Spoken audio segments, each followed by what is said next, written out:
peu de figures de l'histoire du rock ont affronté autant de chaos, de fracas et de tourments que Keith Richards. Chaque instant de sa vie semblait être une provocation au destin, une cavalcade entre gloire, excès et douleur. Son visage buriné, ses yeux pétillants d'ironie et sa silhouette éternellement accrochée à une guitare incarnaient une légende vivante. Abonnez-vous dès maintenant et n'oubliez pas de liker pour ne rien manquer de ce récit bouleversant. Des clubs enfumés de Londres dans les années 1960 au stade gigantesque rempli de fans, Richards a toujours semblé invincible. Son rire bravache résonnait comme un défi lancé à la mort, son corps encaissant chaque excès avec une résistance presque surnaturelle. Pourtant, derrière cette façade de pirate du rock, une vérité plus fragile sommeillait. Derrière chaque note, derrière chaque sourire ironique, il y avait l'histoire d'un père brisé. Car si le monde entier le connaissait comme le survivant absolu, lui portait en silence une douleur plus lourde que n'importe quelle arrestation ou overdose, la perte de son fils Tara. En mars 1976, alors que les Rolling Stones enchaînaient succès et tournées, Keith s'était enlisé dans l'héroïne. C'est dans ce contexte que naquit, à Genève, son plus jeune enfant, Tara Jojo Gunn Richards, hommage à Chuck Berry et à l'héritier britannique Tara Brown. Mais à peine 10 semaines plus tard, le 6 juin 1976, la tragédie frappa. Tara mourut subitement du syndrome de mort subite du nourrisson. Keith et Anita Pallenberg furent anéantis. Ce jour-là, Keith se trouvait à Paris, en répétition pour la tournée européenne. Un appel paniqué d'Anita le cloua au sol. Il s'effondra dans sa chambre d'hôtel, incapable de respirer tant la douleur le transperçait. Dans son autobiographie Life, publiée en 2010, il raconta comment il s'était relevé, les yeux rougis, pour affronter l'impensable choix, tout annuler ou continuer à jouer. Il choisit la scène.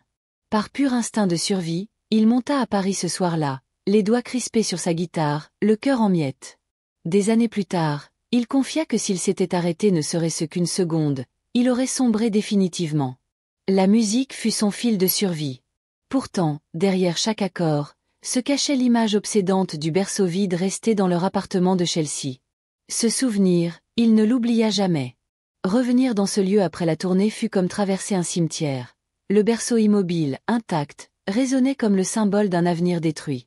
Durant les années 1980 et 1990, la culpabilité resta accrochée à lui comme un poids impossible à déposer. Lorsqu'il enregistra Some Girls en 1978, à peine 2 ans après la perte de Tara, ses chansons portaient la trace de ce fantôme. Les fans y entendaient de la rage et du rock brut, mais pour lui, chaque riff cachait un cri de douleur. Des titres comme Down Again transpiraient cette peine muette. Plus tard, il avoua que ses compositions s'étaient nourries de berceuses qu'il n'avait jamais eu le temps de chanter. Dans une interview émouvante en 2023 avec Howard Stern, Richards craqua une nouvelle fois. Il admit que même après près d'un demi-siècle, le poids de Tara restait présent. Quand Stern lui demanda s'il pourrait un jour tourner la page, il répondit la voix brisée. « Non, mec, je ne crois pas. C'est un vide qu'on ne comble pas. » Chaque étape de la vie de ses autres enfants lui rappelait l'absence de Tara. Voir Marlon devenir adulte, Angela percer dans la mode, Theodora et Alexandra s'émanciper, tout cela renforçait l'ombre persistante de l'enfant perdu. Ses proches savaient que derrière l'image du rocker insouciant, il y avait des soirs où Keith sanglotait seul après un concert. Dans ses carnets tachés d'héroïne, il avait noté des idées de chansons qu'il n'interpréterait jamais. Il évoqua même avoir réécrit certains accords de Wilder sans cure, les jouant des années plus tard avec les larmes aux yeux, pensant à Tara. Le mythe de l'indestructible Keith Richards cachait donc un père inconsolable. Et pourtant, en public, il incarnait toujours le hors-la-loi du rock, la Fender Telecaster en bandoulière, la cigarette au coin des lèvres, défiant encore et toujours l'ordre établi. Les fans adoraient cette image d'invincible, mais lui savaient qu'elle n'était qu'un masque. Derrière, il se souvenait constamment de ce fils emporté avant d'avoir vécu. Bien avant ce drame, sa vie avait déjà été ponctuée de fissures révélatrices. En février 1967, la police fit irruption à Redland, sa maison du West Sussex, après avoir été prévenue par des tabloïds. On y découvrit du cannabis, des amphétamines, Marianne Faithfull nue sous un tapis et une soirée qui fit scandale. Keith fut inculpé pour avoir toléré l'usage de drogue sur sa propriété, condamné à 1 an de prison le 29 juin 1967. Mick Jagger prit 3 mois. Même si les peines furent annulées en appel, Keith comprit alors que le système voulait sa tête. Mais au lieu d'y voir une alerte, il s'enfonça davantage dans les excès. L'héroïne devint sa compagne dans les années 1970. En février 1977, à Toronto, la police l'arrêta à l'hôtel Harbour Castle Hilton avec de l'héroïne et l'accusa de trafic, passible de prison à vie. Son passeport fut confisqué, et il vécut 18 mois d'attente angoissante. Ce procès marqua un tournant. Pour la première fois, il réalisa que sa dépendance pouvait briser à jamais sa vie et celle de ses proches. Durant sa liberté sous caution, il participa à des concerts caritatifs pour l'Institut canadien pour les aveugles. Une femme nommée Rita Bédard témoigna même en sa faveur, expliquant combien sa musique avait changé sa vie. Ce soutien inattendu pesa dans la balance, et Kay s'échappa à la prison à vie. Il reçut une peine avec sursis et une mise à l'épreuve, sauvé in extremis. Mais cet épisode laissa une cicatrice. La honte la plus cuisante ne vint pas de la justice, mais de son fils Marlon. En 1979, l'enfant, à peine adolescent, lui demanda pourquoi il avait besoin de ces drogues. Cette question transperça Case plus profondément qu'aucune condamnation. Il comprit alors qu'il était en train de trahir son rôle de père. Pourtant, la spirale continua, les descentes de police se succédant, les tabloïds se repaissant de ses excès. Au milieu des années 1980, un soir en coulisses, alors qu'il était entouré de fumée et de musiciens, une voix cria « Case, la police est là !»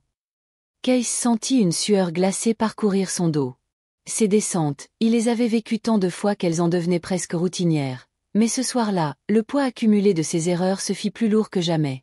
Il se demanda un instant combien de chances il pouvait encore arracher à la vie avant de perdre définitivement.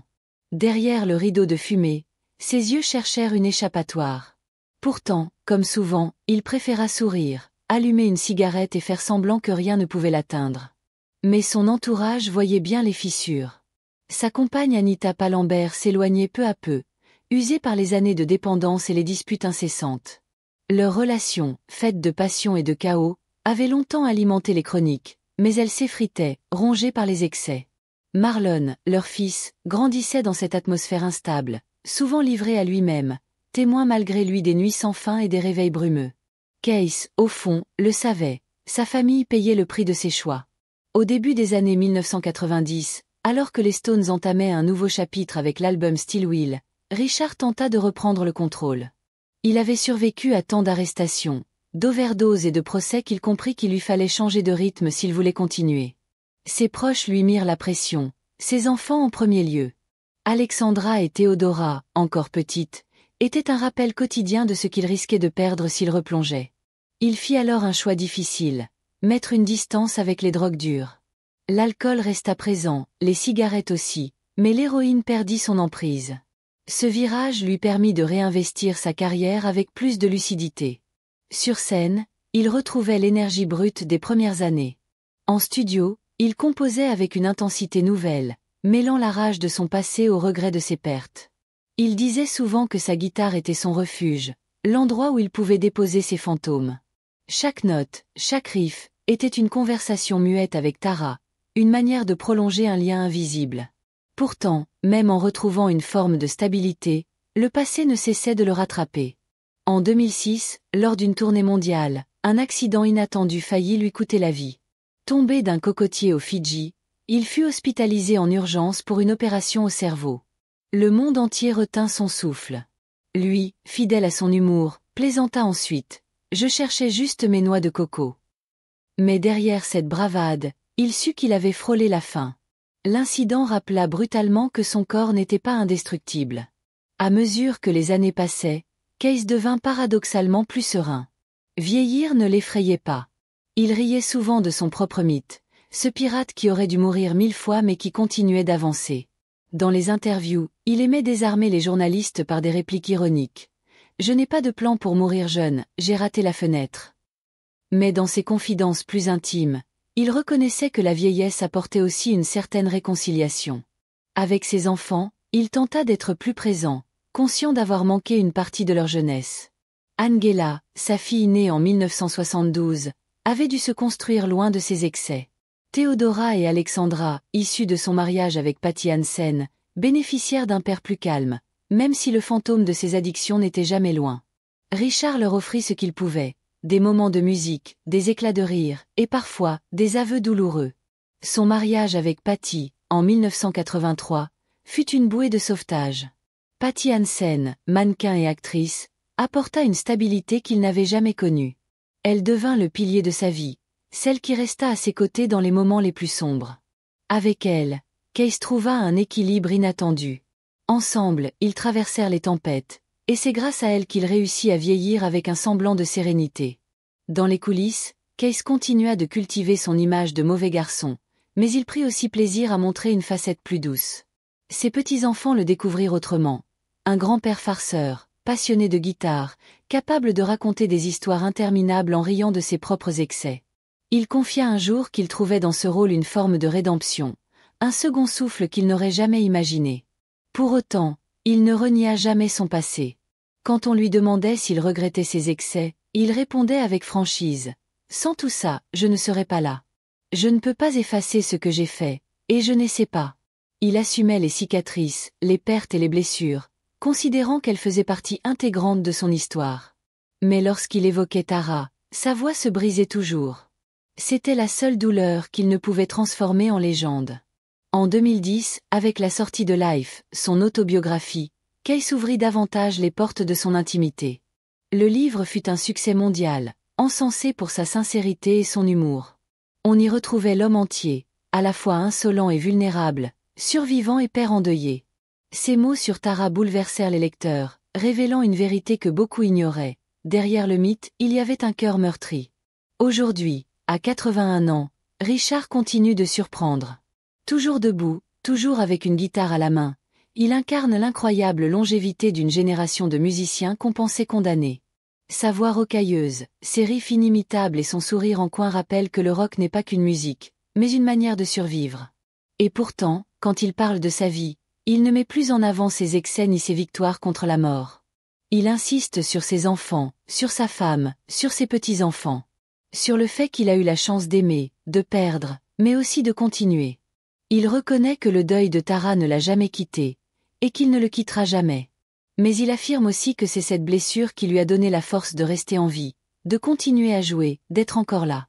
Derrière chaque concert, derrière chaque sourire au public, il y a ce vide silencieux qui l'accompagne, et qu'il a appris à transformer en musique. Keith Richards n'est pas seulement une légende du rock. Il est la preuve vivante que même les icônes les plus indestructibles portent des cicatrices invisibles. Et que derrière chaque mythe se cache un homme, avec ses failles, ses douleurs et ses vérités. Alors, si vous voulez continuer à découvrir ces histoires fascinantes qui révèlent l'humanité derrière les légendes, abonnez-vous dès maintenant et n'oubliez pas de liker cette vidéo.